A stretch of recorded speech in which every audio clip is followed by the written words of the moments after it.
what does that mean to you? Black? Slave? Poor man? Wealthy? Africa? What does that mean to you? I just want to start by reading an excerpt from an article I read written by an American Indian, a Native American, the indigenous people of America. Culture. Culture is the expression of a people's creativity, everything they make, which is distinctively theirs, their language, their music, their art, their religion, healing, agriculture, cooking style, the institutions governing social life. To suppress culture is to aim as a cannonball at the people's heart and spirit. Such a conquest is more accomplished than a massacre. We have seen the colonization materially kills the colonized.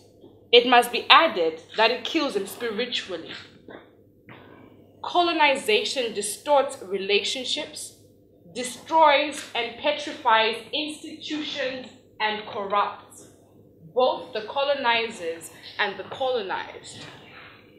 Now I want to open to you guys culture, your culture, what you understand about yourself, what you have learned about yourself, what you rejoice, what you celebrate, what you practice about yourself. But first, I want to ask my African brothers and sisters, what is your culture? How far back do you know that culture to be true to what our ancestors practiced? What is culture? Some of us, our names are Christian names. Christian. How did Christianity come to Africa? Colonization. So who are we therefore before colonization? I'll read something else. Own civilization. The Europeans saw themselves as a superior culture, bringing civilization to an inferior culture. The colonial world views split reality into popular parts, good and evil, body and spirit, man and nature, head and hair, European and primitive. Primitive African. Primitive African. Not civilized African. Primitive African. Now let's think about this, the ultimate lie. The worldview, which converted bare economic self-interest into noble, even moral motives, was the notion of Christianity as a one redemptive religion which demands fealty from all cultures. In this remaking of the American Indians, remember I said I'm reading from the American native who wrote this about the lost culture. I'll go again. In this remaking of the American Indians, the impetus which drove the conquistadors invading wars, not exploration, but the drive to expand an empire, not discovery of new land, but the drive to accumulate treasure, land, and cheap labor. That's what they came to do. To Africa, my African brothers and sisters. So I ask again, your identity, your culture, your understanding of self, how true and how authentic do you know it today? I was born in a country called Zimbabwe. When I was born, it was an independent state. It used to be called Rhodesia. My name is a Christian name translated into Shona called Nyasha, which means grace, grace of God. My first name, which I use, is Tannia, Russian, I don't know. Maybe my parents are Russian friends. I don't know, but it's Tannia. And the question of identity is a question I think I began to question more and more when I came into this part of the world. And every time we wonder, what is our culture? Well, I wonder, Because a lot of the time we have debates where as Africans we say it's not our culture to do this, not our culture to do that. One of which is, it's not our culture for a woman to walk around bare-breasted. And I laugh and say, but when the colonizer came, we were bare-breasted. We didn't know what sexualization of a woman was until we were colonized. So again, what is culture? What is your culture? So today, I'm trying to answer the question. How can the African reaffirm himself after colonization? How do we begin to identify ourselves? To show the emancipated being.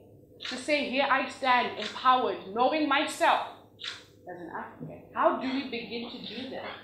And I propose that it starts when we go back before colonization, back before 1890, because that's when we were colonized.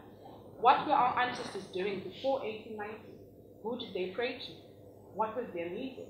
What did they eat? What were the societal norms? What were they?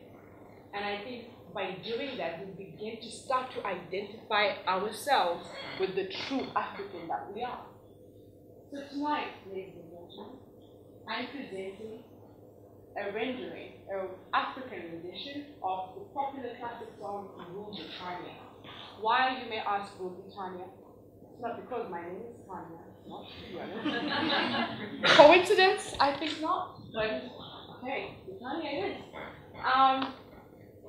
I believe Rule Britannia as a song, I don't know if many of you are aware of it.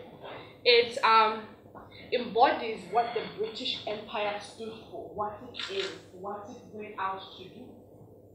Some of the lyrics in that song, or the chorus of that song, was Rule Britannia. Britannia rules the way. Britain will never ever be slave. They affirm that they will never be second to anyone. How about the African? What do you challenge? What is your reason? How do you affirm yourself? What is it that gives you pride? Remember again, when people say Africa, they don't always assume wealth. They don't assume power. They don't assume strong-minded, determined individuals pursuing something of purpose. Instead, they imagine charitable people. No, not charitable, sorry. Charity cases, basket cases. Is that who we are? African, is that who we are? I said African, is that who we are? No. Still, you're not answering me with feeling. Is that who we are? No. What are we then? What is African to you? I'm opening the question now. What is African? Power. Is that strong? Power. What is power though? Do we have power today? What is African to you? Empowerment. Collective or hidden voices. Hidden voices. Hardworking. They work hard. Africans do. They work hard. That's why we made them slaves. Did we not? Y'all work so hard. What is Africans? Wealth. Wealth. Where's your wealth? Oil. In your land? Wealth. I like that one. Wealth. When we understand what we have, who we are, we begin to value ourselves, have pride in ourselves. When you have value and pride of self, you're not sold cheap, you're not undersold. You state your price. We need to learn to state our price. I'm just going to play Rule Britannia. I want you guys to listen to it. Think about the lyrics. Just the first verse and chorus, and then we'll stop it there. Listen to the lyrics. Big song, the real version, that is.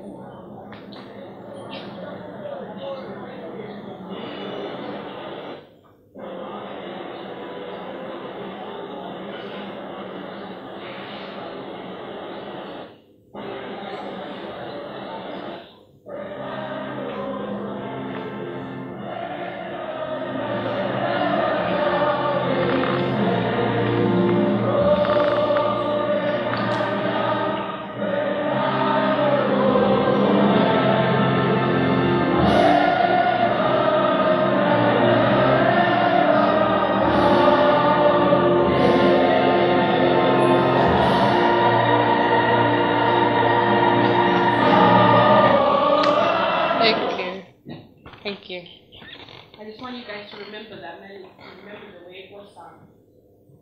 But first for tonight, this is the program.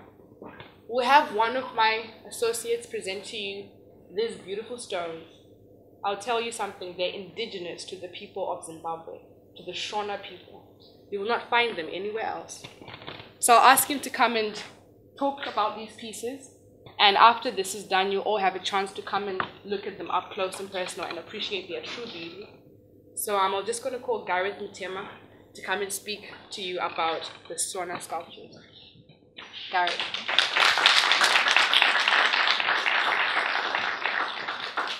Good evening.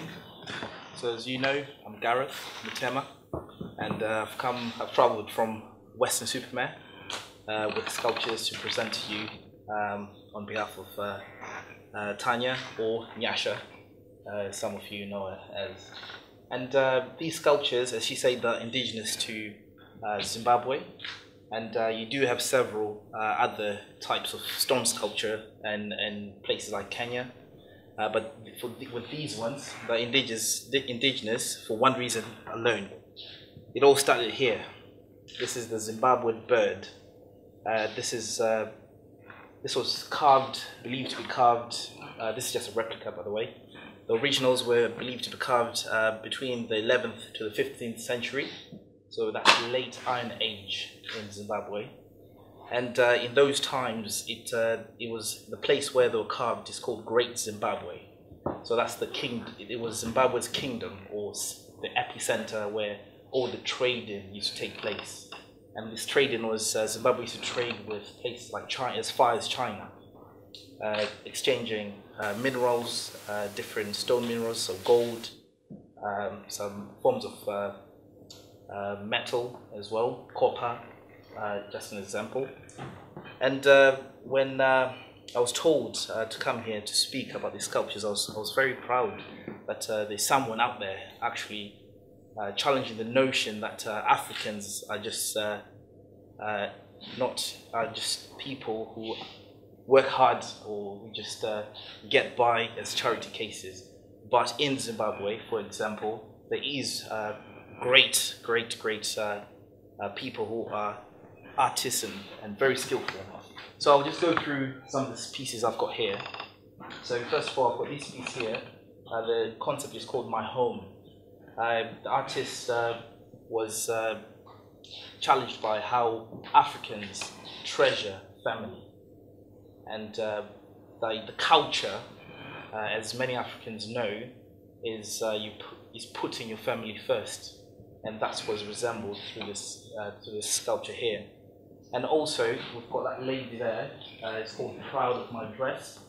And this lady is a typical African woman, hardworking, committed to the family, and a woman with dreams, a powerful woman.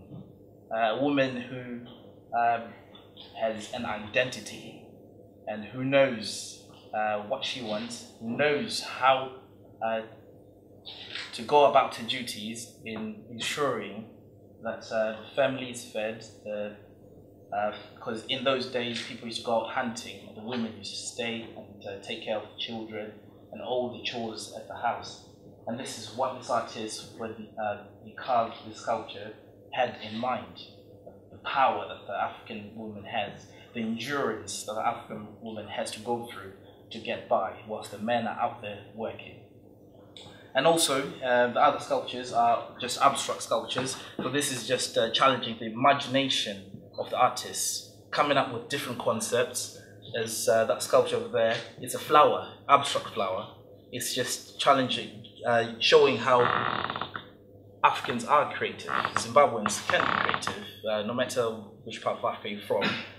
This is just an example of the creativity that comes out of some Africans, especially the ones in Zimbabwe. So there's that one as well. The two birds, but the concept behind it were lovers. So most of these artists, they resemble, everything they resemble is centered around love, as that's part of the culture, part of who we are as Zimbabweans, as per se. It's all about love. It's all about loving your family, loving your neighbors. It's all about being part of a community that works together to come up with a relationship that brings forth change within your environment. And before I close, just to go back on the theory or the issues we're talking about knowing yourself and colonialism, etc.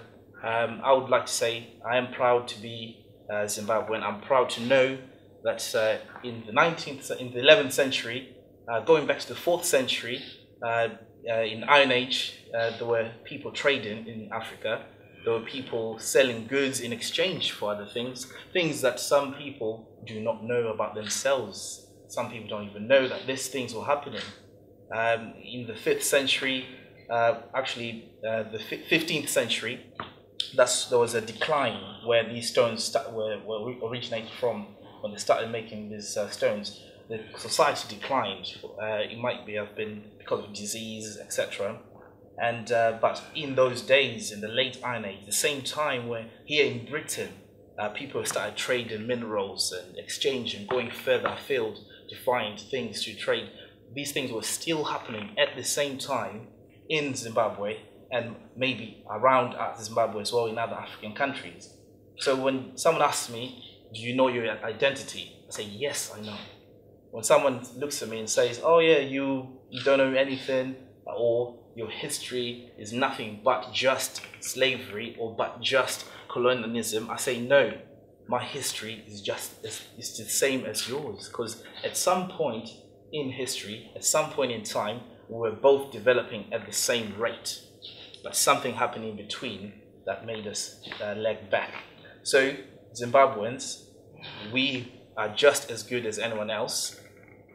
If you're from Nigeria or wherever in Africa, you're just as good as European, you're just as good as an Indian person, you're just as good as someone out there in America. So you need to know who you are. As African Masters of Stone, which is the company that I'm a director of, which we actually outsource these stones from Zimbabwe. We go there personally and we form a personal relationship with the artists, and we bring the art here and exhibit it in different avenues so that people can see the talent that we have in Zimbabwe. People can see the talent that we have in Africa, and that is who we are as Zimbabwean artists. And this is just a glimpse of the products that come out of Africa. Thank you very much.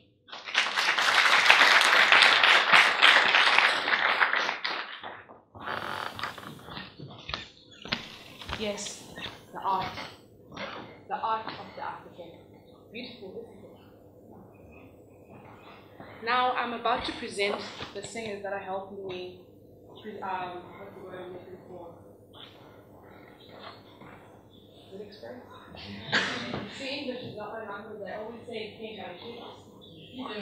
but they're gonna perform the song that we have rendered. We've Africanized it, and the style of the rendering is this instrument right here. This instrument again is indigenous to the Shona people of Zimbabwe. It's called Mbira. Mbira or Piano, I think it is known outside of Zimbabwe. And I'll make sure it has what I know. But yeah, so this is gonna be the star player today, and one of the guys is gonna be playing it. It is beautiful. The music it creates is beautiful. And I think we need to celebrate the art, the music, the culture from Zimbabwe tonight. So, without further ado, I'd like to present or call to the stage the Shanu Collective.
Britannia rules the waves. Britons never, ever, ever shall be slaves. Rule Britannia, Britannia rules the waves.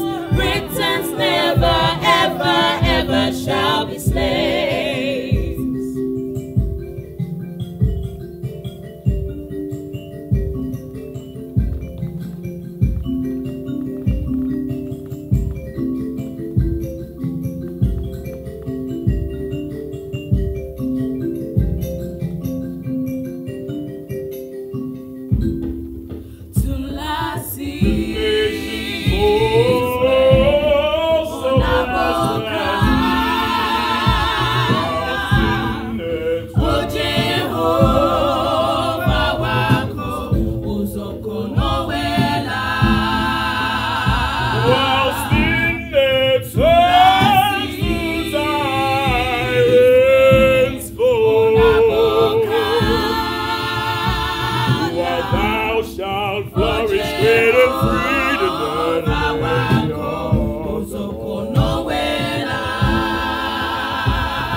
Thank you guys so much for coming. The question again when we started was, how can the African reaffirm himself and identify with himself after colonialism? And I say the answer I propose is, when he begins to learn who he really is, can he truly be emancipated and identify with his true self.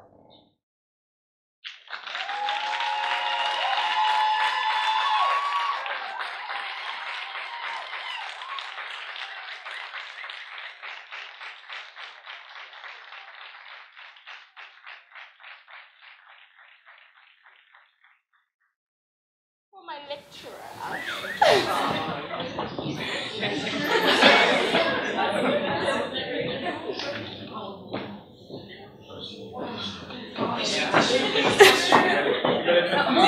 crying.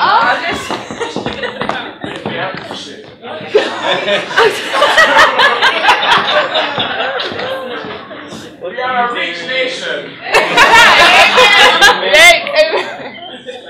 Honestly, this is my final year project, and I've been in uni for 3 years.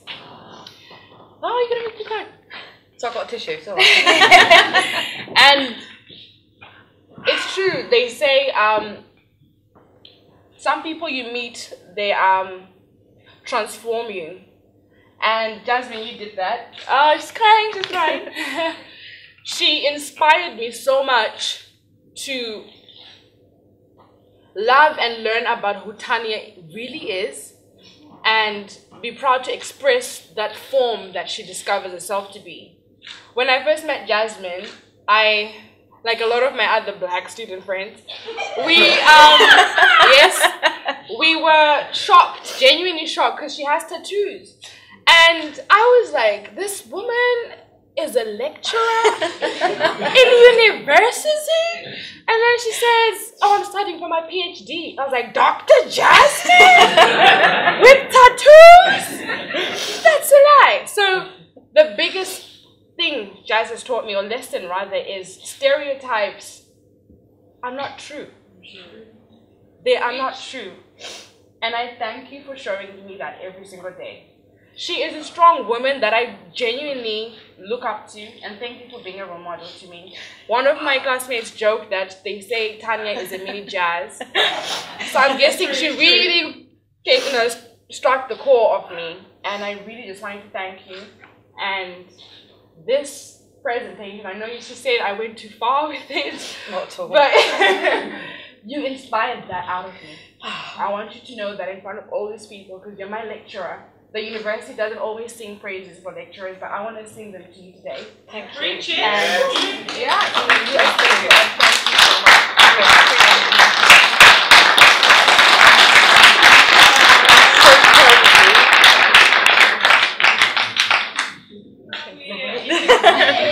I would just like to say though, I'm so proud of you. This is all fantastic. The way that you've organised and orchestrated and got everybody involved, and just being able to tell your story is so important, and I'm so proud of you. Thank you.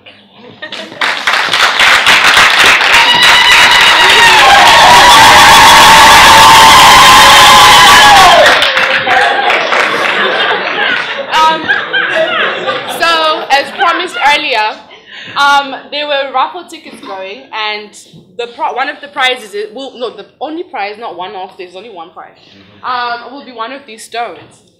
So I'm just going to open the stage up for you guys to come closer to the stones, appreciate their beauty for 5 minutes, and then we'll do the raffle prize draw after that. So feel free, look up close and appreciate African art.